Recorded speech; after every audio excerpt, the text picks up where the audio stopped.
Tēnā koutou katoa ko hui mai nei, ki te mātaki ahau. Nō reira, today I'll be discussing Te Ture Whenua Māori reform, which was released in May 2017. Now, this reform is about making it easier for Māori landowners to make decisions about how their land is governed and used. It removes constraints in the existing legislation and makes decision making easier and more efficient. It is the most significant reform of Māori land law since Te Ture Whenua Māori Act 1993. The intended audience, Te Ture Whenua Māori reform targets Māori landowners. Extensive consultation with Māori landowners has shaped the reform for some of the following reasons. 1. Māori have been engaging with the Ture Whenua Māori reform since 1998.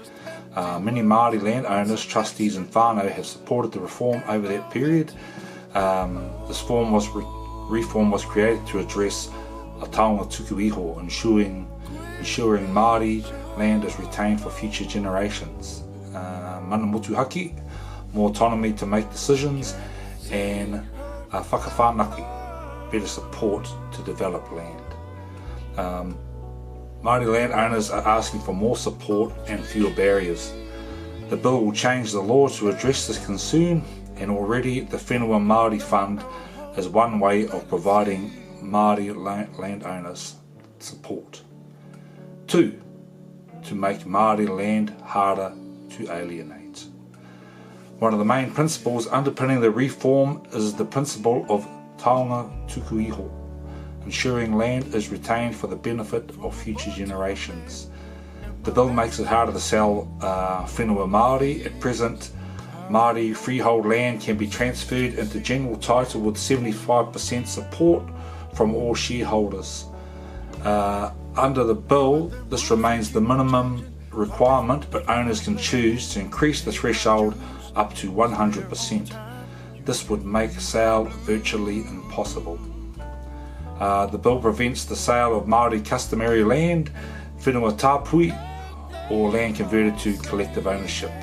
Further, the Māori Land Court will be able to prevent people circumventing these protections by partitioning or changing the status of their land. 3. The bill will ensure whakapapa whānau retain the power to make decisions over the land. Okay, so whakapapa whānau can agree to make provisions for whāngai, as they are now able to determine their own tikanga. But this still requires landowners and trustees to make and agree to this. This is the decision that ultimately lies with whakapapa owners. The general principle is that only people with a tikanga-based association will be eligible to receive or inherit interests in Māori land. 4. Māori land will be easier to use. The bill provides easy ways to set up trusts to avoid fragmentation.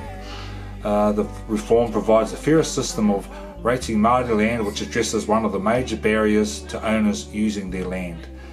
The reform for a proposed Māori land service will be focused on providing services and support for Māori landowners.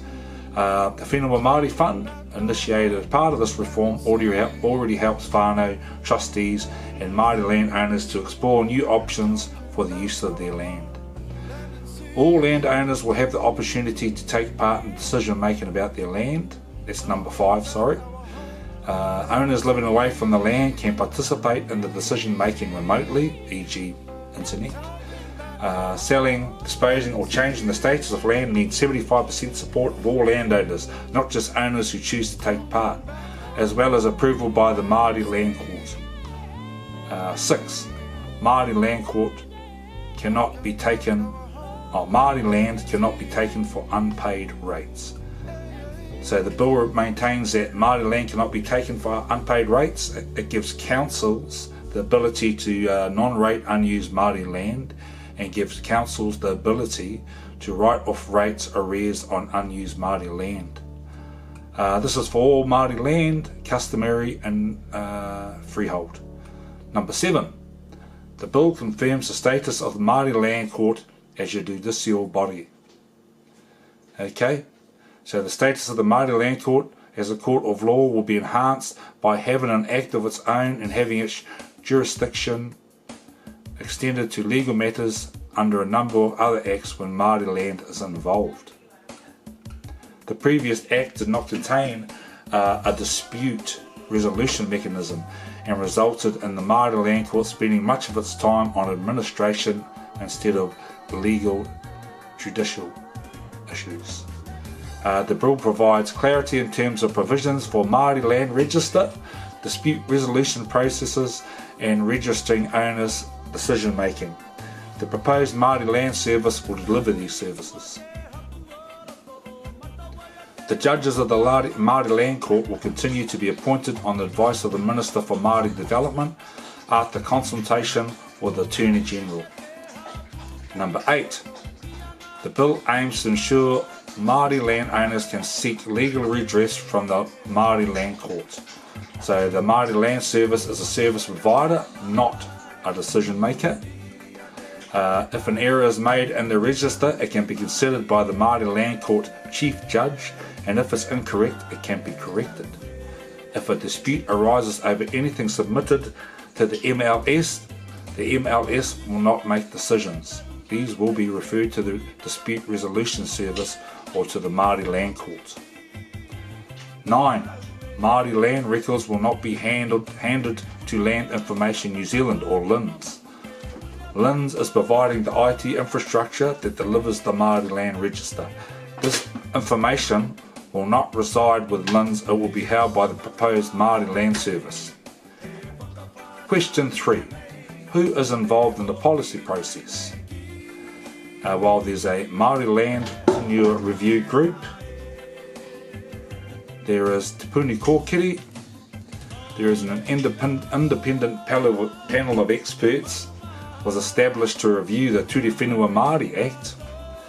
Cabinet. A technical panel was established to assist the drafting of a new bill.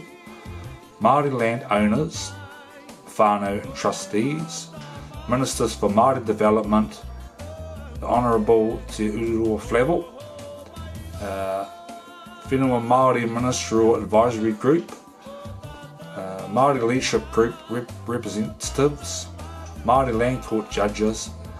The public were invited to make written submissions, and the Māori Affairs Select Committee. Some of the intended outcomes for the Ture Whenua Māori reform. So removing long-standing barriers. Many landowners have raised long-standing barriers to the use and retention of their land, including rating valuations, the application of the Public Works Act, landlocked land and paper roads. For some time now, there have been provisions in the bill that address some of the long-standing barriers, including these measures. 1. A fairer system for valuing Māori land for rating purposes. 2. Councils can develop policies for non-rating and write-off rate arrears of unused and unoccupied land. 3. The 2 hectare limit for non-rateability for marae and urupa will be removed. 4. Ngā whenua rāhui covenanted land will be non-rateable. 5. The jurisdiction of the Māori Land Court will be extended to deal with matters involving Māori land. 6. The Māori Land Court judge will chair a land valuation tribunal when dealing with matters relating to Māori land. Further measures to clarify Māori land law, put in place additional protections to safeguard the ownership of Māori land and deal with other inequities were announced in March 2017, and these additional changes were: 1. Changes to the Public Works Act, so there is fair compensation when Māori land is taken, an enhanced or back process for surplus land to be returned to Māori ownership, and a stronger set of criteria before Māori land can be taken. 2. Non-rating of 2 papakainga houses on marae and council discretion to non-rate further papakainga housing associated with marae. 3. Improve uniform rates. So 2 or more land blocks will be treated as a single block for rating. Currently, Māori land cannot take advantage of single unit rating to the same extent as other land. What the hell? 4. Improve access to the rates rebate scheme for owners of multiple houses located on Māori land. The changes will allow separately owned housing on multiply owned Māori land to be eligible for rates rebates. Further work continues on how to provide practical support to Māori and landowners to resolve problems of access to landlocked Māori land. On developing options to resolve paper roads issues, on public work matters at both general land and Māori land, and on solutions for the Crown to no longer hold shares it has acquired in approximately 54 parcels of Māori freehold land. 4. Are there any contradictions in the report? Well, I guess they say Māori and not the Crown can initiate a review into the legislation governing Māori land, a significant taonga tuku iho. They say that the Treaty of Waitangi guaranteed Māori the right to control their taonga, including land. I could argue that I do not accept that the current review process was initiated by Māori, and instead argue that it has been led by the Crown and is pursuing the Crown's policy objectives rather than the aspirations of Māori landowners.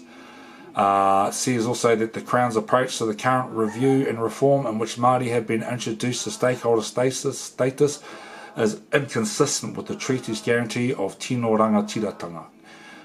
You could consider that the Crown instead requires the full, informed and free consent of Māori before introducing the bill. You could also argue that the provisions of the exposure draft of the new bill, as well as subsequent drafts, are prejudicial to Māori and in breach of treaty principles. They consider that the provisions of the draft bill weaken the fundamental objective of land retention and the protections afforded to Māori landowners, particularly those who are unable to participate in decisions or who hold a minority interest. When you further consider that the bill fails to address a number of real barriers to the utilisation of Māori land, including resourcing, governance, training, landlocked land and rating. By contrast, the Crown does not agree that only Māori land can lead a review into the 1993 Act, nor does accept that treaty principles require it to obtain consent from Māori before introducing the bill to the House. Instead, the Crown argues that it must make an informed decision.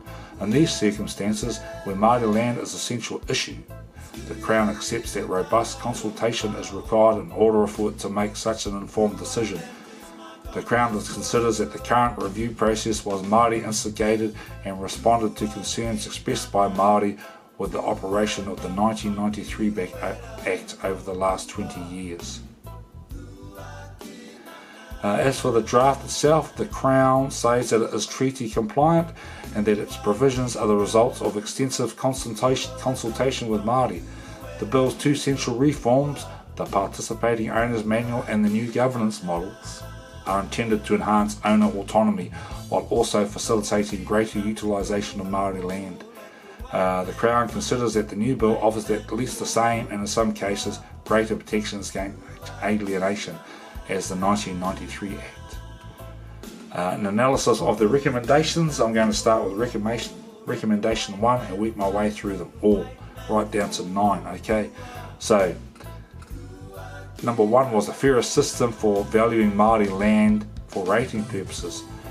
You could argue that the whānau with a 0.01% share and therefore not required to be in the decision-making process due to a 75% requirement might feel powerless. You could also argue the opposite, whereas a 74% can't get a 75% vote on moving forward with the land of the whenua being dealt with. I don't know why I wrote that. From my experience, some of the land have been so widely dispersed amongst whānau that the money people are receiving is very insignificant compared to what could happen if all of that money went into developing the land for future generations. I imagine trying to get 75% of my whānau back to the table seems like a near impossible task because all that money, all those shares have been distributed amongst hundreds of people. Number 2, councils can develop policies for non-rating and write off rates arrears of unused and unoccupied land. Once again, often councils, I believe, can have conflicting interests to Māori interests. This can be seen with the likes of Don Brash and his white collar ideology as one example. And it says councils can, but will they? Question 3. The 2 hectare limit for non-rateability for marae and urupa will be removed. My argument would be, why should Māori be paying rates at all? We have paid enough as it is. We have paid for the price of citizenship. We have paid by being left homeless with our land taken off us, and we're now paying the price in prisons and in poverty. Paying rates to live on land stolen from us doesn't sit right with me. Number 4, ngā whenua rāhui covenanted land will be non-rateable. I think that just goes without saying. It shouldn't even be in the damn discussion. Number 5, the jurisdiction of the Māori Land Court will be extended to deal with matters involving Māori land. Haven't really got a comment on that one, nor the next one. 6, the Māori Land Court will judge a land valuation tribunal when dealing with matters relating to Māori land. Blah blah blah blah blah. No comments on that. Sorry, it was only six points. Question 7. Do you think the recommendation will be successful? If so, why? If not, why not? I think that they will continue to have conflicts of interest with some of the recommendations they have submitted because it could be argued that the whole process has been heavily influenced by the Crown, using the Crown process under Crown guidance to a standard designed to suit the needs of the Crown. I'd like to use petrol prices as an example. This is metaphorically. So one day our petrol price is $1 a litre, and it has been for the last decade. And then one day, for no understandable reason, petrol prices have doubled to $2 a litre. And people are up in an uproar. People go, what the hell is this all about? And everyone's moaning about it. But are left with no choice, and we get on with our life. And we continue to pay this $2 for a couple of months until everyone's just kind of used to it. And after a couple of months, the government now drops the price of gas from $2 to $1.50. Everybody is so happy about the drop in prices. But many have already forgotten that barely 2 months ago, it was only $1. Everyone was so happy for the price drop. But is it a price drop? So, is this a better way for Māori landowners? Beware of a scam. Are they trying to keep the restless natives happy, but are actually still overcharging them? You decide. Is the Treaty of Waitangi noted? Yes, it's not noted in the reform, but the Treaty of Waitangi is noted in the actual Te Whenua Māori Land Act 1993, which the reform refers to. Nō reira, era aku mahi mō tēnei wā, nō reira tēnei te mihi mō koutou mahi ki te mātakitaki au, ki te whakarongo ki aku whakaaro i tēnei mahi, nō reira tēnei te mihi, tēnā koutou, tēnā rā tātou katoa.